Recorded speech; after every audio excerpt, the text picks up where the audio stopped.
بسم اللہ الرحمن الرحیم۔ السلام علیکم ناظرین گرامی، سانحہ کربلا کے بعد عمر بن سعد نے اپنے لشکر میں سے قتل ہونے والوں کو 11 محرم کو دفن کیا۔ سید زادوں اور اصحاب کے 72 جسد مبارک بے گور و کفن چھوڑ کر اور اہل بیت کو قیدی بنا کر کوفہ کی طرف دربار ابن زیاد کی طرف بڑھنے لگا۔ نواسۂ رسول صلی اللہ علیہ وسلم، اہل بیت اور اصحاب کے سر مبارک نیزوں پر ہیں۔ امام طبری روایت کرتے ہیں کہ ابن سعد نے خولی کے ہاتھ امام علی مقام سیدنا حضرت امام حسین رضی اللہ تعالیٰ عنہ کا سر مبارک ابن زیاد کے دربار بھیجا۔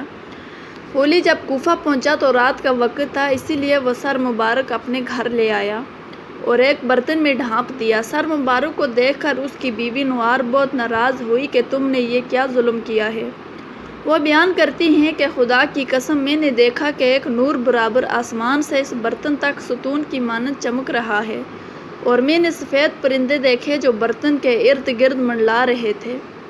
صبح اسیران کربلا اور نواسۂ رسول صلی اللہ علیہ وآلہ وسلم کے سر مبارک کو ابن زیاد کے دربار میں پیش کیا گیا۔ عبید اللہ ابن زیاد کی سیدہ حضرت زینب سے گفتگو اور آپ کے دیے جانے والے جوابات بھی تاریخی کتابوں میں نہایت ہی پرسود انداز میں لکھے ہیں۔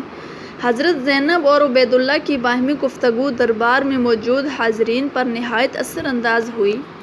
کوفہ میں ہونے والے دلخراش واقعات میں سے ایک واقعہ یہ ہے کہ عبید اللہ کے پاس جب سید الشہداء حضرت امام حسین رضی اللہ تعالیٰ عنہ کا سر مبارک پیش ہوا تو اس نے اپنے ہاتھ میں موجودہ چھڑی کے ساتھ آپ کے ہونٹوں اور دانتوں کی بے حرمتی کی، تو دربار میں موجودہ صحابی رسول خدا زید بن ارقم یہ گستاخی دیکھ کر رونے لگے اور کہنے لگے کہ اس چھڑی کو ان ہونٹوں سے اٹھا لو۔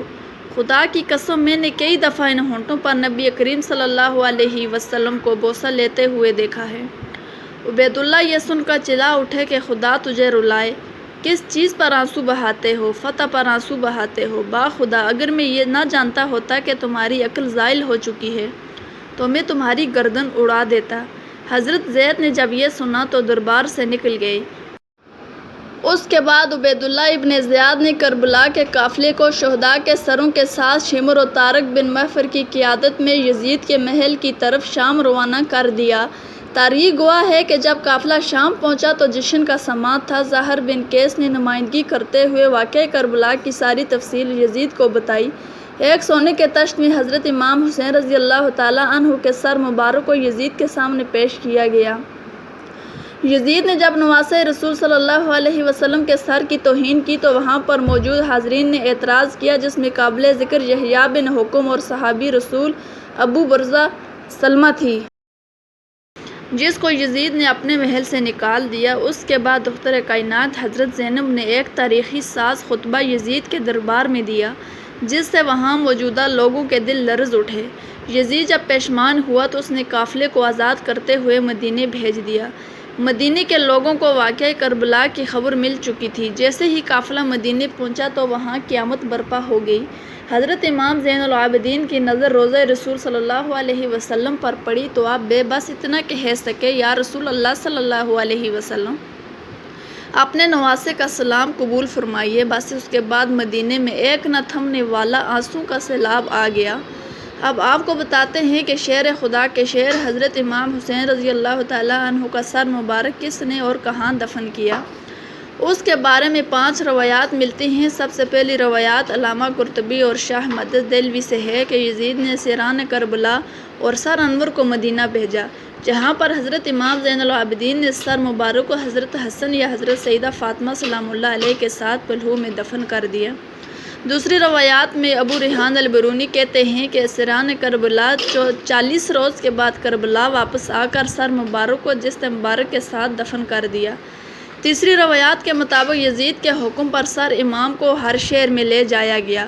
اسکلان پہنچا تو وہاں کے امیر نے اسے دفن کر دیا۔ چوتھی روایات یہ ہے کہ جب اسکلان میں فرنگیوں کی حکومت آئی تو 548 ہجری میں طلحہ بن زریق نائک مصر نے اسکلان سے سر انور کو لے لیا اور مصر لے گیا۔ وہاں اس نے مسجد حسینی بنوا دیا۔ اس کے متعلق علامہ ابن حجر حتمی کی روایت فرماتے ہیں کہ سلمان بن عبد الملک نے حضور صلی اللہ علیہ وآلہ وسلم کو خواب میں دیکھا کہ آپ کے ساتھ ملاقات فرما رہے ہیں اور اس کی بشارت دے رہے ہیں کہ اس نے حضرت امام حسن بصری رضی اللہ تعالیٰ عنہ اس کی تعبیر پوچھی۔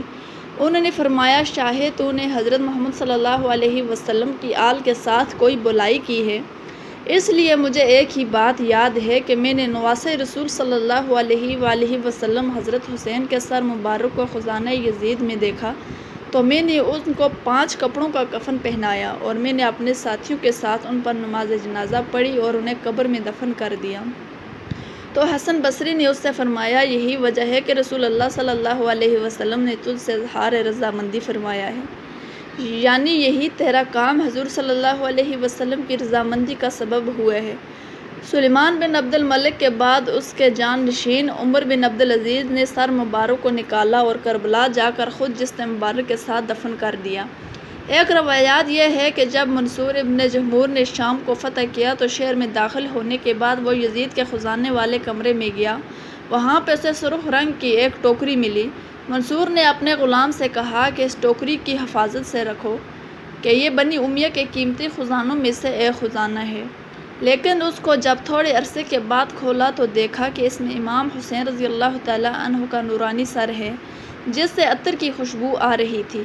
اس نے اپنے غلام کو حکم دیا کہ ایک کپڑا لائے۔ اس نے سر کو اس کپڑے سے ڈھانپ دیا اور پھر کفن کرنے کے بعد اس سر کو دمشق میں باب فرادیس کے پاس دفن کر دیا۔ تو پیارے دوستو، امید کرتی ہوں کہ ہماری آج کی ویڈیو آپ کو پسند آئی ہوگی۔ اگر ویڈیو پسند آئی ہے تو ویڈیو کو لائک کریں اور چینل کو سبسکرائب کریں تاکہ اس طرح کی اور بھی معلوماتی ویڈیو آپ کے لیے لا سکیں۔ اپنا اور اپنے دوستوں کا خیال رکھیں۔ تب تک کے لیے اللہ حافظ۔